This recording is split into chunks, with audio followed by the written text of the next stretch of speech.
Pour débuter cette séance, séance donnée par le ministère, le MAMOT, ministère de l'Aménagement, des Affaires des... Excusez, ministère de l'Aménagement.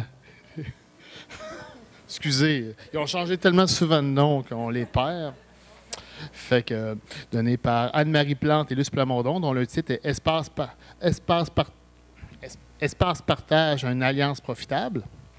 Madame Anne-Marie Plante est détentrice d'un baccalauréat en géographie avec champ d'application en sciences de l'information géographique, jumelé à une formation technique en géomatique. Elle travaille au sein du gouvernement du Québec depuis 20 ans en gestion et exploitation de l'information géographique.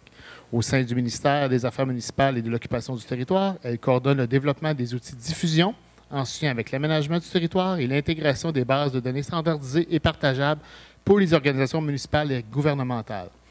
Entre autres, elle supervise l'ensemble des travaux en lien avec les applications territoire et espace partage. Pour Mme Luce Plamondon, elle détient un baccalauréat en écologie et un diplôme d'études supérieures spécialisé en système d'information géographique. Elle est actuellement conseillère en géomatique au ministère des Affaires municipales et de l'occupation du territoire. Elle coordonne les partenariats d'acquisition de données géographiques et favorise la communication entre le milieu régional et le gouvernement du Québec. Mesdames, c'est à vous. Merci. Bienvenue. Merci d'être là. Je vais essayer de parler près du micro. Donc, nous, on vient vous présenter aujourd'hui Espace Partage, une nouvelle plateforme de collaboration qu'on est en cours d'élaboration. Cette plateforme-là permettra la publication des initiatives d'acquisition de données, d'imagerie et aussi de production de données. Attendez un petit peu, là, je vais chercher mes... Parfait. Donc, pour ceux qui connaissaient SIGAD Partage, en fait, cette nouvelle plateforme-là remplacera SIGAD Partage. Le ministère, depuis 2 ans, là, on est à revoir l'offre de services de nos applications pour les utilisateurs. On a revu SIGAD Géo, SIGAD la bibliothèque et SIGAD le service d'accès aux données. Il nous restait un morceau qu'on n'avait pas encore entamé. Début 2015, on a commencé à revoir là, notre offre de service là, pour SIGAD Partage. Parallèlement à ça, on savait que du côté du MERN, eux aussi avaient une plateforme, là, Carrefour Géospatial, qui est sous la responsabilité de Luc Lapointe. Et aussi au niveau du site de la GMQ, il y avait des publications qui se passaient là. Donc, Espace Partage va venir remplacer là, ces lieux de publication-là qui étaient communs, mais qui en même temps avaient chacun leur clientèle. Excusez.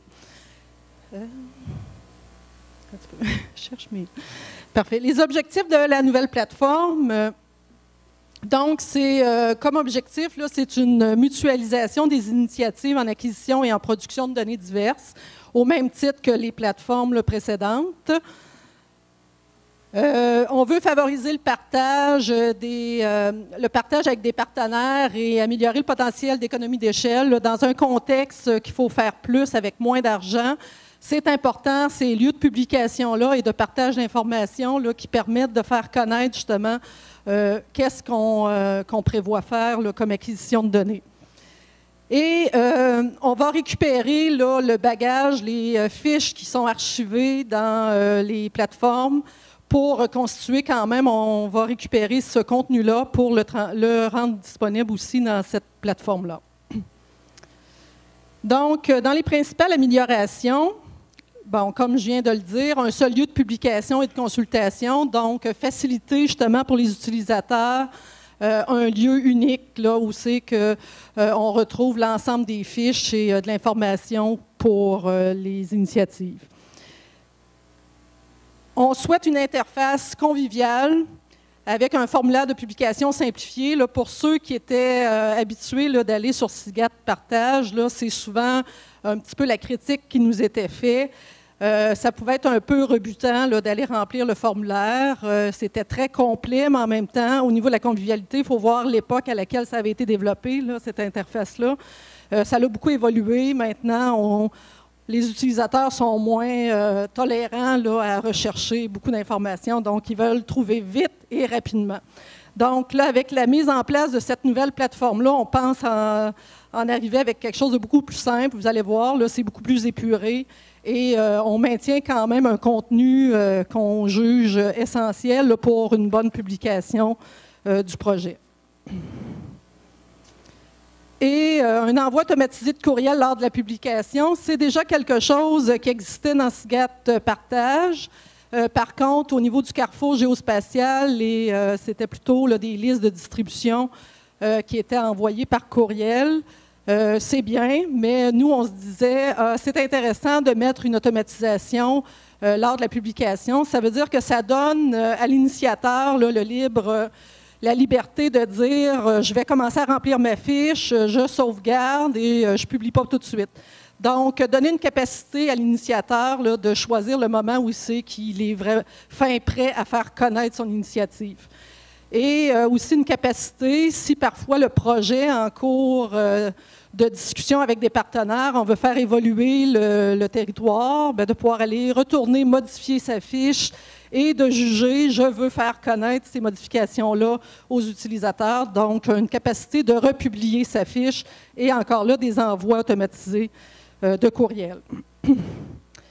Par contre, il y en a qui diront, moi, je ne veux pas nécessairement être avisé par courriel, je ne veux pas me retrouver avec du spam au niveau de mes courriels.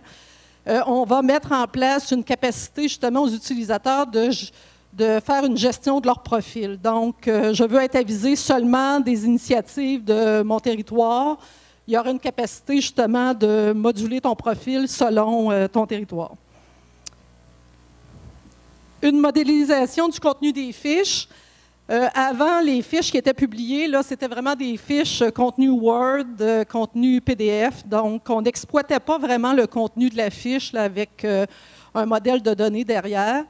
On met en place une modélisation qui va justement permettre une archive fort intéressante pour rechercher dedans et aussi une capacité justement des filtres de recherche.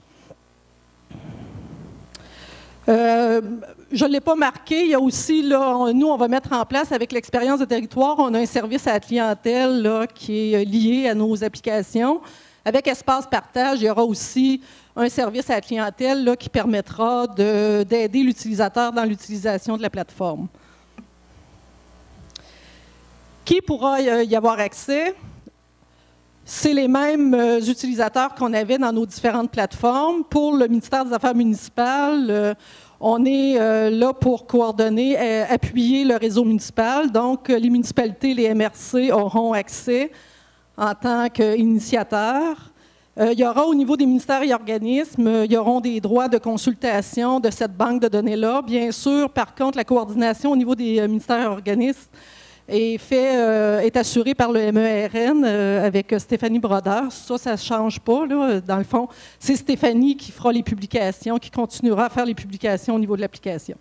Et il y a Hydro-Québec, qui est un gros partenaire au niveau des acquisitions. Donc, encore là, c'est un joueur qui aura accès à l'application. Comment on accède à la plateforme? Pour ceux qui sont familiers avec Territoire, c'est la même porte d'entrée. Ça va être à partir du portail gouvernemental des affaires municipales, le PGAMR, et à partir d'un identifiant unique qui est ClickSecure, là, l'utilisateur accède. C'est aussi par cette porte d'entrée-là qu'on a une capacité là, de gérer vos préférences d'utilisateurs et de communiquer par courriel. Bien sûr, ceux qui ont déjà un accès ClickSecure, pour Territoire, ça va être le même accès. Quand vous entrez dans le portail, vous avez Mes services, Espace Partage sera au même niveau que Territoire. Donc, ce ne sera pas un nouveau mot de passe, là, il n'y a pas d'inquiétude, surtout qu'ils ne sont pas faciles à retenir. Donc, dans les principales étapes d'élaboration, on a débuté justement la réflexion plus en 2015. Au début de 2015, excusez, en janvier, on était au niveau des choix des orientations.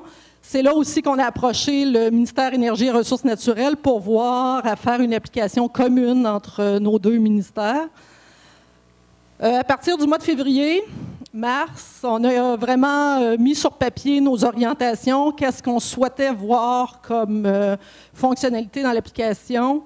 Et c'est de là qu'on a fait une maquette qui a été présentée aux utilisateurs. Suite aux commentaires des utilisateurs, on a revu certaines orientations. Ça nous a permis aussi de prioriser.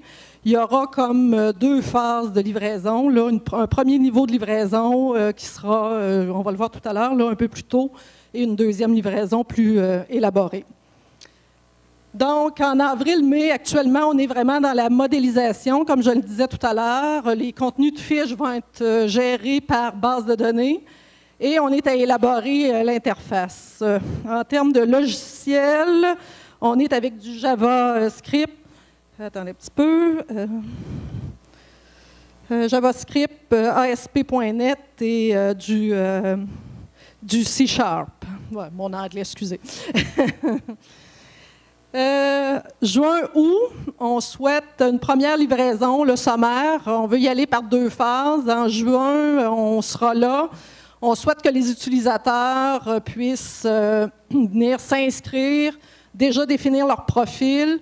Ça va être important si les utilisateurs veulent être avisés dès les premières publications qui devraient arriver au mois de septembre. Donc, on mettra en place la base de données, les essais et une mise en ligne. En septembre, justement, ce sera le lancement plus officiel de l'application et les premières publications. On fera connaître la mise en ligne officielle et il y aura éventuellement de la formation qui pourra être offerte. On fonctionne beaucoup avec des WebEx. Pour territoire, ça fonctionne très bien. Normalement, on organise des WebEx, les gens peuvent s'inscrire et ça permet de faire un survol rapide des principales fonctionnalités de nos applications. Donc, en avant-première, un visuel de ce que ça va avoir l'air quand on disait que c'est beaucoup plus épuré, quelque chose, une expérience plus conviviale en termes d'utilisation. On s'en est tenu vraiment à l'essentiel. L'utilisateur arrive tout de suite avec la liste des projets qui est publiée. Les projets en cours sont normalement en haut de la liste. Finalement, ça fonctionne avec une date de publication. Et il y aura comme un état visuel qui permettra d'identifier rapidement ceux qui sont en cours, les projets qui sont archivés et ceux qui ont été abandonnés.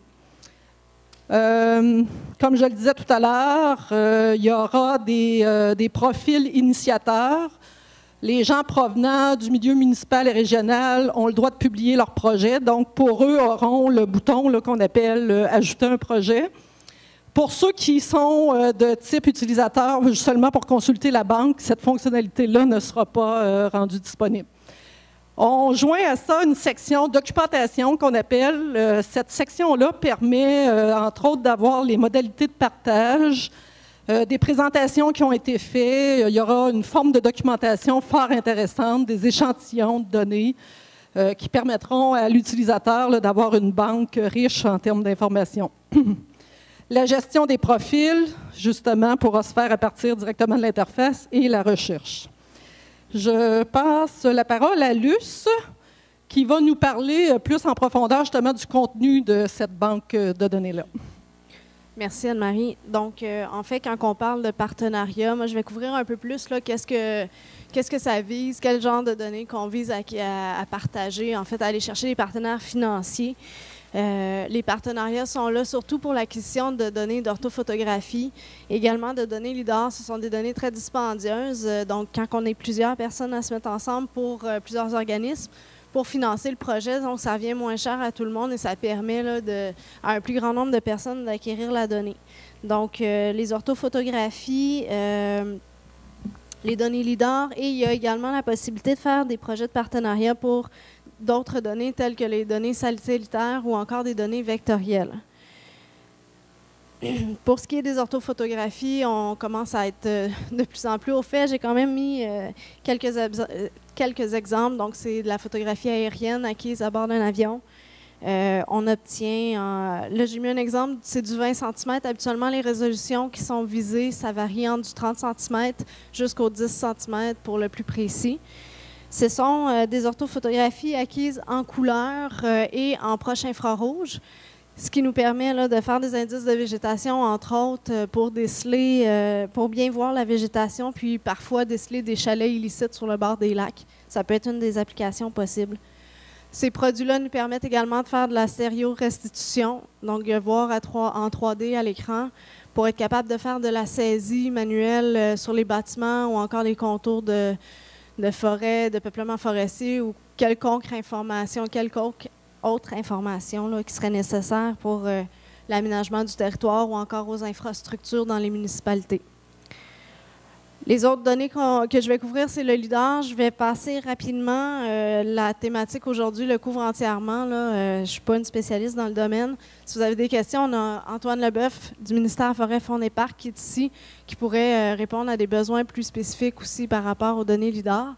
Ce qu'on a de disponible présentement en MNT, modèle numérique de terrain, ou encore MNS qu'on appelle, il y a le SRTM qui est de 90 mètres de pixels, ce qui est un MNS assez grossier, répond pas vraiment aux besoins des municipalités des MRC. Là, dans l'exemple qu'on voit ici, c'est la BNDT, mais j'ai su dernièrement qu'il y avait également un nouveau modèle numérique de surface canadien qui est autour du 20 mètres, qui est un peu meilleur que la BNDT, à ce qu'on m'a dit. Et on voit très bien qu'avec les données LIDAR, par contre, on obtient un modèle numérique de surface représentant la microtopographie. Donc, les applications pour ce genre sont très nombreuses à partir de ce genre de données-là. Entre autres, je vous en présente deux rapidement. Les deux sont un peu sur la même thématique. Ça nous permet en fait de déterminer les bassins versants, puis pas juste les bassins versants majeurs, on peut aller au micro-bassin versant. C'est des applications qui sont possibles. Il y a également la ville de Lévis qui a fait une cartographie de leurs cours d'eau à partir des données LIDAR acquises sur l'ensemble de son territoire. Martin Labrec, qui est également présent dans la salle, pourrait vous parler plus longuement de cette cartographie-là qui va être disponible probablement au courant de l'automne. Ils ont réussi vraiment à déterminer les cours d'eau, l'ensemble de leurs cours d'eau, à déterminer si c'était plutôt un fossé ou un réel cours d'eau, ce qui va faciliter la tâche là, aux promoteurs lorsque les promoteurs vont venir pour développer un territoire, un terrain, une superficie, à savoir c'est quoi les mesures préventives qu'ils doivent prendre par rapport justement à l'écoulement des eaux. Donc, quand on parle de partenariat, il y a des principes de base qui sont établis. Ces principes-là, ces fonctionnements-là vont être mis dans la section documentation qu'Anne-Marie vous parlait justement il y a quelques instants. L'objectif de faire des partenariats, c'est d'acquérir la donnée à moindre coût. Pas en fait à moindre coût, mais c'est vraiment de partager les coûts d'acquisition. Donc, on l'a dit, c'est de la donnée qui est très dispendieuse. Là, on parle de centaines de milliers de dollars pour un territoire d'une moindre importance, donc d'assez grande importance en fait. Donc, on veut permettre à des plus petites municipalités qui ont moins de fonds de quand même avoir accès à cette information-là, qui est une information de base. Et au niveau gouvernemental, on vise une acquisition territoriale en continu. On veut vraiment avoir une couverture complète, surtout au niveau des orthophotographies. Données LIDAR, ça s'en vient, on commence l'acquisition. Il y a déjà 2 secteurs tests qui ont été acquis. On en acquiert un 3e cet été qui est l'Outaouais. Puis ça va continuer comme ça en acquisition. Il y aura une présentation cet après-midi sur le sujet fait par Antoine Leboeuf. Les règles de participation de base. Oups, Anne-Marie, je pense que tu peux te survenir là. Les règles de participation de base, c'est lorsqu'il y a un projet qui est initié par le milieu régional et que le gouvernement considère que ça répond à son besoin de couverture et d'actualisation du territoire, on offre une participation de 25 %. Donc, le milieu régional demeure propriétaire de la donnée. Le gouvernement va chercher une licence comme ça et ça permet quand même d'absorber une bonne partie des frais. Le milieu régional peut quand même aller chercher d'autres partenaires que le milieu gouvernemental. Quand c'est une initiative gouvernementale, à ce moment-là, nous demandons une participation régionale de l'ordre de ce qui varie entre 10 et 30 % en fonction de la superficie des terres publiques sur le territoire couvert. Ce sont des principes de base. Ces principes-là sont revus à chaque projet. C'est pas toujours la même, c'est pas coulé dans le béton. C'est évalué vraiment en fonction du projet, mais c'est les grandes lignes. Là. Le 25 % entre autres, quand il y a une initiative régionale, il reste à 25 %. Il varie, je ne l'ai jamais vu varier en fait à ce niveau-là. C'est des principes qui ont été adoptés là, suite à différents partenariats qui ont eu lieu dans les premières années de partenariat. Là, on parle autour de 2007. Un projet pourrait, à titre informatif, là, un projet d'initiative gouvernementale d'acquisition d'orthophotographie de 30 cm de résolution pourrait coûter, de ce qu'on a vu du plus bas qui est sorti dernièrement, c'est autour de 1,10 $ du kilomètre carré pour la région. Donc, c'est vraiment de la donnée à très faible coût pour vous puisque vous êtes en partenariat. L'important, c'est de participer avant l'acquisition de la donnée. On est en partenariat, on n'est pas en vente ni en acquisition de données. Donc, avec la nouvelle plateforme Espace Partage, on a simplifié de beaucoup le processus de coordination. C'était un peu plus complexe que ça avant. Maintenant, ce qui va suffire de faire, en fait, c'est de se connecter sur Espace Partage, d'aller créer sa fiche.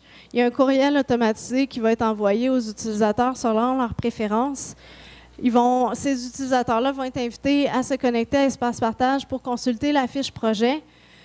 Par la suite, il y a des communications, des discussions entre les différents organismes intéressés au projet. La rencontre annuelle du comité gouvernemental, ça regroupe 8 ministères et organismes. Ces 8 ministères et organismes-là participent financièrement à l'acquisition de données d'orthophotographie. Et lorsque ça répond à un besoin ministériel, on sélectionne les projets régionaux auxquels nous allons participer. Puis par la suite, il y a la rencontre de démarrage s'il y a un intérêt au niveau régional pour le partenariat. Puis par la suite, il y a la réalisation du projet et la signature de l'entente entre le ministère des Ressources naturelles et le regroupement régional. Donc, ce qui est important également de retenir, c'est les canaux de communication. En fait, il y a 2 coordonnateurs gouvernementaux qui s'occupent des communications là, au niveau gouvernemental. Il y a moi-même au niveau du ministère des Affaires municipales et ma collègue Stéphanie Brodeur qui fait la coordination au gouvernement, au ministère des Ressources naturelles pour l'ensemble des ministères et organismes. Donc, moi, je suis en communication avec le milieu régional. Et quand il y a un projet, il est publié, le milieu régional décide de participer. Il y a un coordonnateur du milieu régional qui communique avec moi.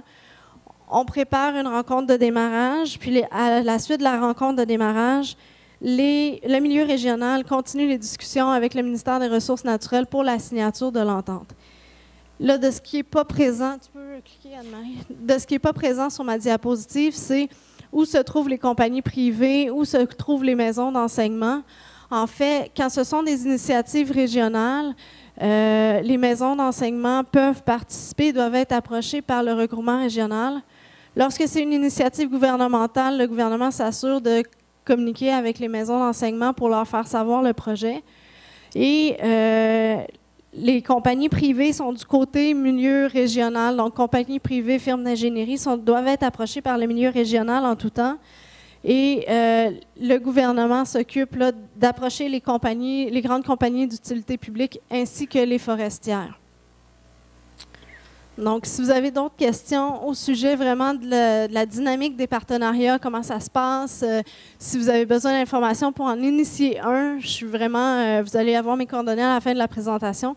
Donc, je suis la personne à contacter au MAMO là, pour que je puisse vous informer plus en détail. Merci, Luce. En terminant, qu'est-ce qui s'en vient? Je l'ai dit rapidement tout à l'heure. On finalise la programmation. Là, on est vraiment là-dedans présentement. Il y aura justement au cours de l'été des inscriptions puis la définition des profils d'utilisateurs pour une mise en ligne en septembre et de la promotion-formation. Donc, ça termine notre rencontre. Merci. Avez-vous des questions?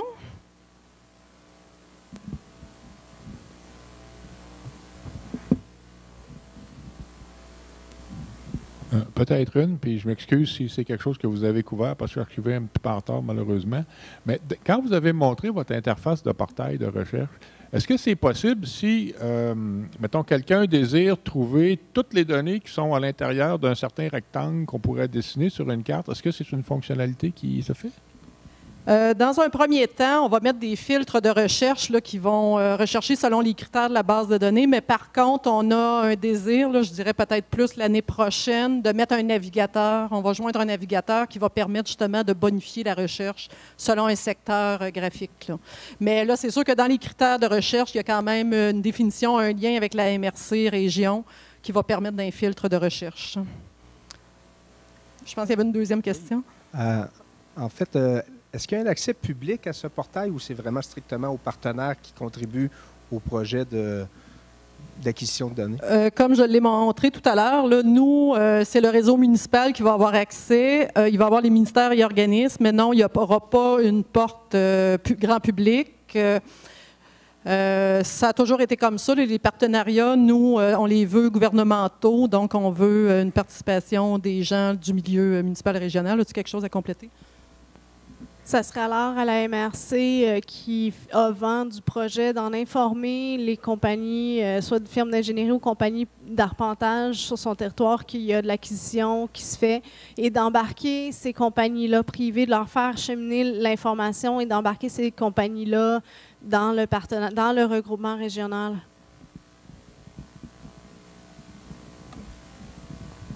Dernière question. Merci. En fait, c'est un peu sur la lancée de la dernière question. Est-ce que vous pensez qu'il va y avoir un sous-ensemble peut-être de ces données-là qui pourraient être disponibilisées comme sur un portail de données ouvertes ou quelque chose du genre? Est-ce que c'est considéré? Quand vous parlez des données, c'est les fiches projet ou les données? Le résultat? En fait, ces données-là sont disponibles en partenariat et après environ 1 an, pour la majorité des produits, sont disponibles sur la géoboutique, sont vendus par la géoboutique. Oui, c'est ça. Donc, c'est vraiment fermé pour la première année au partenariat, à ceux qui ont participé financièrement au projet. Et par la suite, certaines données, ce n'est pas l'ensemble des données, mais certaines données se retrouvent sur la géoboutique disponible ou encore, il y a certains regroupements régionaux qui font des projets qui décident de conserver la distribution des orthophotos par la suite, qui gèrent eux-mêmes la distribution de leurs orthophotos. Donc, ils font la revente. Ça serait de s'informer auprès des organismes initiateurs à ce moment-là. Merci, Mme Bergeron et Mme Plamondon.